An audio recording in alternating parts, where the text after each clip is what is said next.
Matapos ang pag-uusap ni Dandan at ng kanyang master, agad na rin siyang nagpunta sa tore ng kanilang treasury storage. Ngunit ang hindi niya alam ay nakasunod na rin sa kanya ang ating bida. Napansin naman ng ating bida na tila may kakaibang kapangyarihan ang nagpoprotekta sa tore na ito na hindi makita ng iba. Napagtanto rin niya na mukhang isang restriction array ang formation na ito. Alam rin ni Joe Fan na ang array na ito ay kaya lamang buksan sa isang saktong paraan.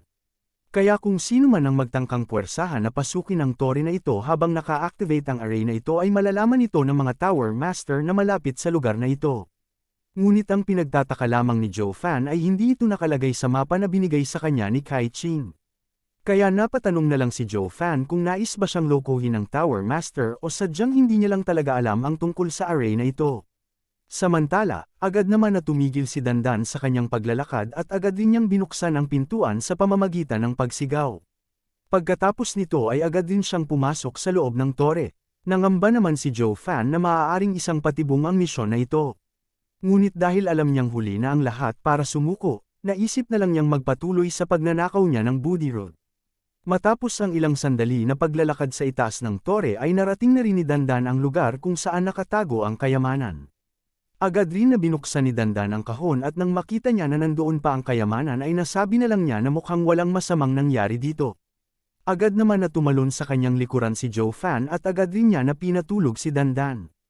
Nagsaad din siya na dahil may gusto sa kanya ang babae na ito ay hindi niya ito papatayin ngayon. Pagkatapos nito ay agad nang binuksan ni Joe Fan ang kahon upang malaman niya kung ito na nga ba ang hinahanap niya. Ngunit siya ay nagulat nang mapagtanto niya na peke pala ang laman ng kahon na ito. Kaya napatanong na lang siya kung paano nangyari ito. Agad niya rin na kinuha ang laman nito at kanyang nasabi na kahit magkapareho ang hitsura ng gamot na ito sa Booty Roots ay isa itong peking gamot. Nasabi rin ni Joe Fan na ang enerhiya ng gamot na ito ay hindi pareho sa Booty Root at napansin rin niya na hindi man lang magkapareho ang hugis at amoy nito. Kaya napaisip na lang siya kung bakit kaya nais ni Kai Ching na nakawin niya ang peking Booty Roots na ito. Ngunit bigla namang naisip ni Joe Fan na mukhang nais lokohin ni Kai Ching si Elder Yan kaya pinanakaw niya ang gamot na ito sa kanya. Kaya sa ngayon ay wala na siyang magagawa kundi kunin ito dito. Nagsaad din siya na malalaman rin naman niya kung ano ang nais ng Tower Master kapag nakita niya ang maging reaksyon nito sa gamot na ito. Bigla naman nabahala si Joe Fan nang marinig niya ang boses ng isang Tower Master na parating sa loob ng tower. Kaya agad din siyang umalis dahil alam niyang nasa antas ng Heavenly Realm ang tao na ito. Agad din niya na binasag ang pader ng tower upang makalabas siya sa loob nito at pagkatapos ay agad nang bumaba si Joe Fan upang makatakas siya sa lugar na ito. Ngunit bago pa man siya tuluyang makaalis ay napansin naman niya na biglang sumulpot sa harapan niya ang isang magandang babae kaya siya ay nabigla nang makita niya ito. Napansin rin ng ating bida ang magandang mukha ng babae na ito at kanyang nasabi na talagang puno nga ng magagandang elder ang sect na ito tulad ng narinig niya. Ngunit dahil kailangan niyang makaalis sa lugar na ito ay agad na rin niyang inatake ang babae na ito upang patayin ito. Ngunit agad naman na ginamit ng Tower Master ang kanyang teknik upang pigilan ang pag-atake ni Joe Fan sa kanya. Ngunit bago pa man matamaan si Joe Fan ng atake na ito ay agad naman niyang ginamit ang kanyang Lost Phantom Steps upang makalayo sa babae na ito. Agad naman na ginamit ng babae na ito ang kanyang bilis upang mahawakan ng ating bida kaya napatawa na lang si Joe Fan dahil nahulog sa patibong niya ang babae na ito. Kaya agad niyang hinawakan ang kamay ng babae at kanyang sinabi na nahulog na siya ngayon sa patibong niya. Ginamit rin niya ang kanyang lilang pakpak upang hindi na makatakas sa kanya ang babae na ito.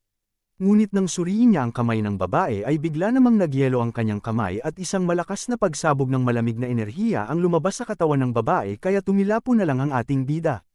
Napagtanto rin niya na ang enerhiya na ito ay kapareho sa enerhiya na naramdaman niya kay Chucho noon. Kaya napatanong na lang si Joe Fan kung siya ba si Chucho. Nagulat naman si Chucho nang marinig niya ang pangalan niya sa ating bida kaya napatanong na lang siya kung sino siya. Ngunit napagtanto naman ni Joe Fan na hindi niya maaaring isiwalat ang kanyang tunay na pagkatao sa babae na ito kaya agad na rin siyang umalis sa lugar na ito. Nang makalipad na palayo si Joe Fan ay hindi naman humabol si Chucho sa kanya. Ngunit naguguluhan pa rin siya kung sino ang tao na ito. Sa kabilang banda, agad naman na nagpunta si Joe Fan sa gubat upang harapin niya ang Tower Master na si Kai Ching dahil ito ang lugar na dapat sila magkikita matapos niya magawa ang kanyang misyon. Ngunit dahil maraming bagay ang nangyari ay hinayaan na lang niya na sundan siya ni Chuchu sa lugar na ito dahil nais niyang malaman kung ano ang magiging reaksyon ng Tower Master kapag nakita niya si Chuchu. Tumawa rin siya dahil sa ngayon, ang magiging layunin niya ay malaman ang nais mangyari ng Tower Master at kung ano ang tunay na pagkatao ng Chuchu na ito. Kaya sinimulan na ni Joe Fan ang kanyang pag-arte at kanyang sinabi na nais pa talagang makipagkita sa kanya ng Tower Master ngunit ngayon ay late din naman siyang dadating. Nagsaad rin siya na mukhang ayaw niyang makuha ang budirot sa kamay niya kaya kung hindi pa siya magpapakita ay itatago niya na lang ito para sa kanyang sarili. Nagsaad naman ang Tower Master na talagang mainipin ang ating bida dahil hindi man lang niya kayang maghintay ng ilang minuto. Binalaan rin niya ang ating bida kung itatakas man niya ang kayamanan na ito ay sisiguraduhin niya na pagbabayaran ito ng kanyang pamilya. Tumawa naman si Joe Fan at kanyang sinabi na alam na niya ang parusa na ito. Ngunit sinabihan rin niya ang Tower Master na kailangan niyang tandaan na hindi lamang isang normal na kayamanan ang pinanakaw niya sa kanya. Natuwa naman ang Tower Master dahil mukhang matalino rin ang kumag na ito tungkol sa sitwasyon niya. Kaya agad na niyang inutusan ang ating bida na ibigay na nito sa kanya ang kayamanan. Agad naman na nilabas ni Joe Fan ang kahon kung saan nakalagay ang peking booty rots, at sinabihan rin niya ang Tower Master na kailangan niyang pangalagaan ang gamot na ito. Pinaalahanan rin niya ang Tower Master na huwag siyang sisihin ito kung may mangyari man sa gamot na ito sa hinaharap. Sumang-ayon naman ang Tower Master sa sinabi ng ating bida at agad niya rin na binuksan ang kahon upang makita niya ang booty rots. Ngunit bigla siyang nagulat nang mapagtanto niya na peke ang gamot na ito. Napansin naman ng ating bida ang pagbabago sa reaksyon ng Tower Master, ngunit mas nagtaka siya nang sabihin ng Tower Master na ito nga ang totoong booty rots na pagmamay-ari ng kanilang sect. Kaya pinuri niya ang ating bida dahil naging matagumpay ang kanyang misyon. Naging seryoso naman si Joe Fan nang marinig niya ito at kanyang nasabi na mukhang alam na niya ang rason kung bakit tinanggap ng Tower Master ang gamot na ito kahit na ito ay peke. Nais niyang nakawin niya ang peking booty rots upang mabigay nila ito kay Elder Yan nang sa ganoon ay maloko nila ito. Bigla namang nagulat si Joe Fan nang marinig niya ang isang pamilyar na tawa kaya napatanong na lang siya kung sino ang tao na ito. Agad naman na nagtanong si Elder Yan kung nakalimutan na ba ng ating bida ang taong sumuntok sa kanya nang makalaban niya ang kanyang disciple na si Yan Fu. Ngunit tumawa naman na parang demonyo ang Elder at kanyang sinabi na mukhang may katuturan naman ito dahil mukhang wala nang malay ang ating bida nang gawin niya ito sa kanya. Bigla namang umarte si Joe Fan na parang nag-iisip at kanyang sinabi na siya pala ang patagang umatake sa kanya habang binubugbog niya ang Yan Fu na yon. Nagalit naman ang Elder dahil parang pinapalabas pa ng ating bida na natalo lamang siya dahil sa patago niyang atake sa kanya. Ngunit hindi naman ito pinansin ng ating bida at kanyang sinabihan ang Elder na talagang isa siyang mahinang matanda lamang dahil talagang tinulungan pa niya ang kanyang disciple sa kanilang laban para lamang matalo siya, kahit na nasa antas pa lang siya ng Bone Forging Realm. Kaya nasabi na lang ni Joe Fan na hindi niya inaasahan na ganito pala makipaglaban ang Yaowaang Temple. Natawa naman ang Tower Master nang marinig at kanyang sinabihan ang Elder na kumalma lamang siya dahil talagang palabiro lang ang Song Yu na ito. Bigla namang sinabihan ng Elder ang Tower Master na itigil na niya ang kanyang pagtawa at ibigay na niya sa kanya ang ninakaw nilang booty rots. Samantala, seryosong pinagmamasdan naman ni Chuchu ang mga ito habang nasa itaas ng puno. Nang makuha na ni Elder Yan ang kahon na ito ay agad naman niyang binuksan ito. Ngunit bigla siyang nagalit nang makita niya ang laman nito kaya agad na lang niyang winasak ito. Nagtaka naman ang Tower Master kung bakit ginawa ito ng Elder kaya tinanong niya ito kung ano ang problema. Galit na sinabi naman ng Elder na peke ang gamot na nakuha nila. Agad naman na umarte ang Tower Master at kanyang sinabi na hindi ito maaaring mangyari dahil tunay na booty rots ang pagmamay-ari ng kanilang sect. Kaya agad na lang niyang tiningnan ang ating bida at kanyang sinabi na maaaring pinalitan ito ng isa sa kanila. Naisip naman ni Joe Fan na mukhang tama nga ang inaasahan niya. Nagalit naman ang Tower Master at kanyang sinabi na hindi niya inakala na papalitan ng ating bida ang tunay na booty roots palang makuha niya ito. Tumawa naman ang ating bida at kanyang tinanong ang Tower Master kung pinagbibintangan ba siya nito na siya ang nagpalit sa gamot na ito. Naging seryoso rin si Joe Fan na mukhang sa una pa lang ay plano na ng Tower Master na lokohin ng Elder sa pamamagitan ng pagnanakaw niya ng peking booty roots. Kaya kung gumana naman ang pangloloko na ito sa Elder ay tapos ang misyon, ngunit kung hindi nila maloko ang Elder ay siya ang sisisihin ng Tower Master para sa kanya magalit ang Elder. Kaya sa ganitong paraan ay mapapanatili nila ang kaligtasan ng booty roots habang mawawala ang galit sa kanya ng Elder. Kaya sa ngayon ay para lang siyang isang sakripisyo sa plano na ito. Ngunit natawa na lang si Joe Fan na gagana sana ang plano na ito sa iba. Ngunit nagkamali sila ng kinalaban dahil walang pag-asa na manalo ang mga ito sa kanya. Kaya nasabi na lang niya na magiging madali lamang sa kanya na mapatay ang dalawa na ito. Agad naman na umatake ang Tower Master gamit ang kanyang teknik, ngunit bago pa man niya ito ituon sa direksyon ni Joe Fan ay agad niyang iniba ang direksyon na ito patungo sa katawan ni Elder Yan. Kaya nagulat na lang si Joe Fan kung bakit ginawa ng Tower Master ito. Samantala, seryosong tiningnan naman ng Tower Master ang Elder habang lumalabas sa mga bibig nito ang maraming dugo dulot ng pinsala na ginawa niya. Pagkatapos nito ay mas lalo pang nilakasan ng Tower Master ang kanyang atake upang tapusin na ang buhay ng Elder na ito. Isang malakas na pagsabog naman ang naging resulta nito na siyang kumalat sa buong gubat. Ngunit kahit na ginamit na ng Tower Master ang kanyang lakas ay hindi man lang niya napatay ang Elder na ito.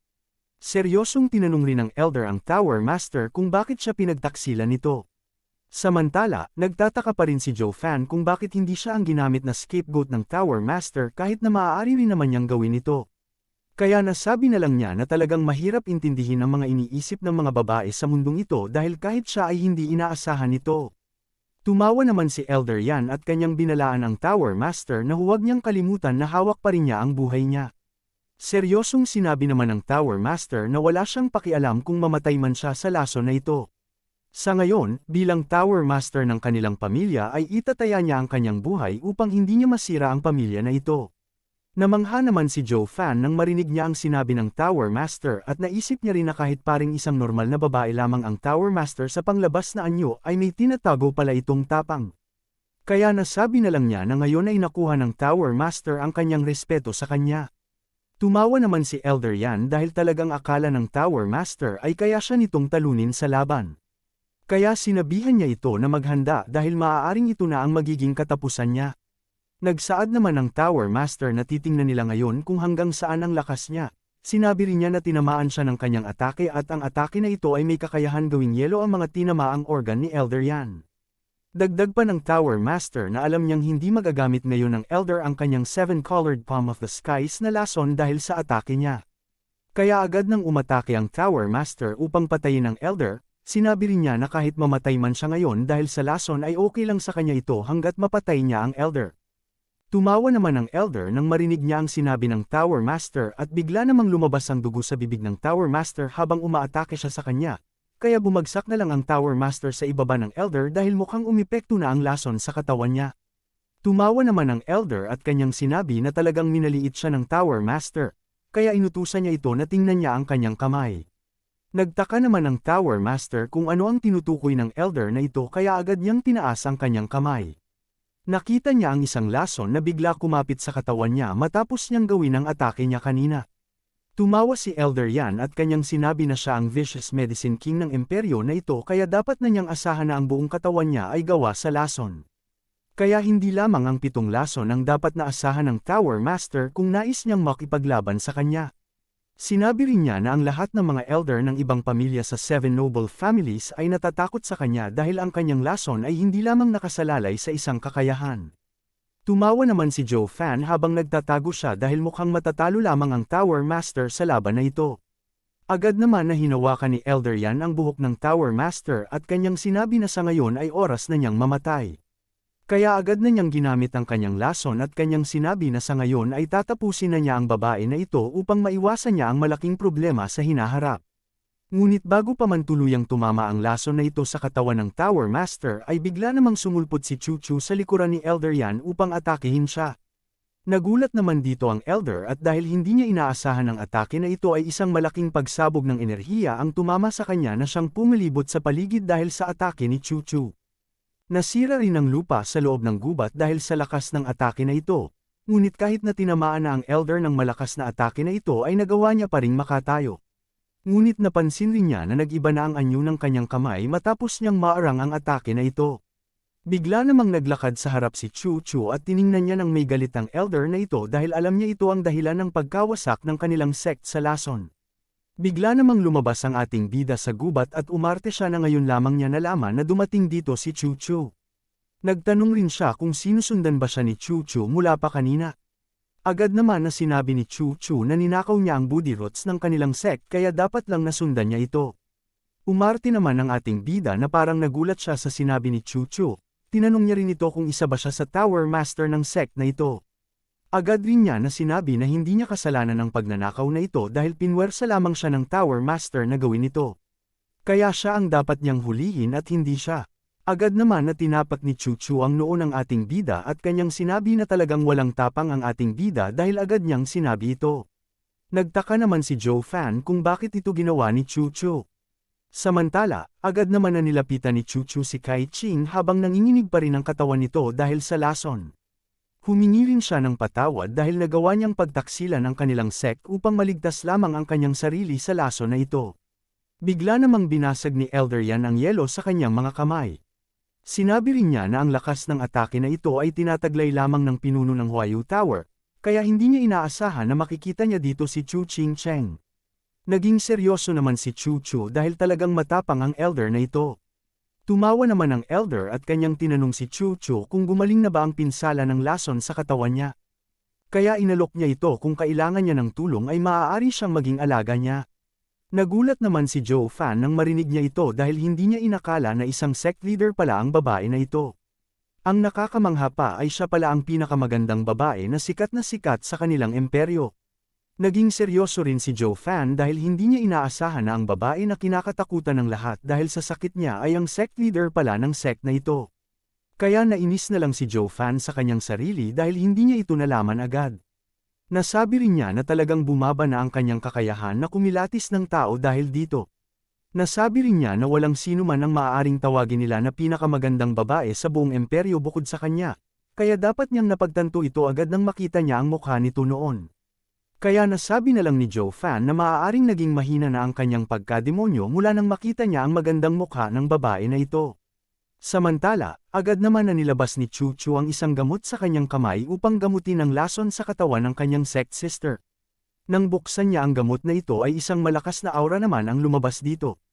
Nagulat naman si Joe Fan at ang Elder dahil ang gamot na ito ay ang booty roots na target nila. Sinabi naman ni Chu Chu na alam niya kung gaano katapat ang Tower Master sa kanilang sect kaya pinainom niya sa kanya ang gamot na ito. Isang malakas na aura rin ang lumabas sa katawan ng Tower Master dahil dito. Nagsimula namang mawala ang lason sa kamay ng Tower Master dahil sa pag-epekto ng gamot na ito. Kahit na si Joe Fan ay hindi pa rin makapaniwala sa lakas ng aura na nilalabas ng gamot na ito kahit na ito na ang ikalawang beses na makita niya ang gamot na ito. Ngunit nasabi rin niya na nasayang lamang ang gamot na ito dahil ginamit ni Chu Chu ito sa Tower Master. Kaya nasabi niya na kailangan niyang makuha ang gamot na ito ngayon. Kahit na si Elder Yan ay ito rin ang naiisip. Kaya agad siyang tumawa at sinabihan niya si Chu Chu na may imumungkahi siyang kasunduan sa kanila. Nagsaad siya na dahil patay na ang nakaraang sect leader nila at siya na ang pumalit sa kanya. Bakit hindi na lang niya ibigay sa kanya ang booty roots na ito at kapalit nito ay ibibigay niya sa kanya ang antidote sa lason na nasa loob ng kanyang katawan. Hindi naman pumayag si Chu Chu sa alok na ito dahil ang gamot na ito ay ang pundasyon ng kanilang sect. Alam rin niya na kung mawawala ito sa pangangalaga nila ay tiyak na gagawin na lang ng Yaowang Temple ang kahit anong gustong gawin nila dahil wala nang makakagamot sa kanilang lason. Alam niya rin na kapag nakuha nila ito ay tiyak na mawawala na ang lakas nila upang maging parte ng 7 noble families. Kaya tinanong niya ang Elder kung sa tingin niya ay isa lamang siyang bata na maloloko niya. Sinabi rin ni Chu Chu na kailangan niya pang ipaghiganti ang kanilang nakaraang sect leader dahil sa ginawa nila sa kanya. Tumawa naman si Elder Yan at kanyang sinabi na dapat huwag ulitin ni Chu Chu ang kamalian ng kanilang sect leader noon, kaya dapat na niyang isuko ang gamot na ito sa kanya. Nainis naman si Chu Chu nang marinig ito ngunit bigla naman siyang natigil nang marinig niya ang boses ni Kai Ching. Nagsaad naman si Kai Ching na napinsala niya ang katawan ng Elder na ito kaya hindi na nito magagamit ang kanyang malakas na lason. Kaya kung magsama silang dalawa ay tiyak na makakaya nilang patayin ang Elder na ito. Ngunit napatanong na lang si Chu Chu kung ano na ang mangyayari sa iba nilang Tower Master kung mamamatay ang Elder na ito. Agad naman na sinabi ni Kai Ching na para sa kinabukasan ng kanilang sect. Kahit na mamamatay man silang 15 Tower Master ay ayos lang ito. Kaya kailangan nilang gawin ito, dagdag pa niya na kung hindi nila mapatay ang Elder na ngayon ay tiyak na hindi na sila magkakaroon pa ng pangalawang pagkakataon na magawa ito. Kaya hindi na nila magagawa pang maipaghiganti ang kanilang nakaraang sect leader. Agad naman na tinawag ni Chuchu ang atensyon ng ating bida, at inutusan niya ito na tumabi dahil maaari siyang mamatay sa laban na ito. Pagkatapos nito ay agad naman na ginamit ng dalawa ang kanilang aura upang maghanda sa laban. Nagpunta naman si Joe Fan sa likuran ng mga ito at kanyang nasabi na tama lang ito dahil mas magiging madali para sa kanya na mapatay ang mga ito kapag napinsala nila ang isa't isa. Kaya nasabi na lang niya na hihintayin na lang niya na magkaroon ng pagkakataon na mangyari ito. Agad naman na kinuha ni Elder Yan ang kanyang lason at kanyang pinaalahanan ng dalawa na pag-isipan nila ng mabuti ang kanilang desisyon dahil maaaring pagsisihan nila ito mamaya. Agad naman na umatake si Chuchu at kanyang sinabi na kung hindi niya mapatay si Elder Yan sa ngayon ay tiyak na pagsisisihan niya ito sa kanyang buong buhay, kaya dapat na siyang mamatay ngayon. Ngunit bago pa man magtama ang atake ng dalawa ay bigla namang lumabas ang isang malakas na lilang kidlat. Kaya ang mga ito ay natigil na lang sa kanilang pag-atake. Nagulat naman si Elder Yan kung sino ang may gawa nito, kahit na ang dalawa ay nagtaka rin kung sino ang nakialam sa kanila. Napansin naman ni Joe Fan na pamilyar ang atake na ito kaya sa tingin niya ay kilala niya kung sino ito. Bigla namang tumawa si Elder Gio at kanyang tinanong ang tatlo kung maaari ba siyang sumali sa away na ito, kasama rin niya ang magkapatid na sina Long Nui. Nagulat naman si Chuchu nang mapagtanto niya na ito pala ang kanilang Uncle Gio. Napakamot naman si Joe Fan sa kanyang ulo dahil talagang dumating pa dito ang kanyang brother Gio. Kaya sa tingin niya ay magiging mahirap sa ngayon na makuha niya ang Budi Roots na ito. Naging seryoso naman si Elder Yan nang makita niya kung sino ito at nagsaad rin siya na hindi niya inakala na makukuha ulit ni Long Gio ang kanyang Golden Eye. Tumawa naman si Elder Gio nang marinig ito at kanyang sinabi na matagal na rin silang hindi nagkita ng Vicious Medicine King.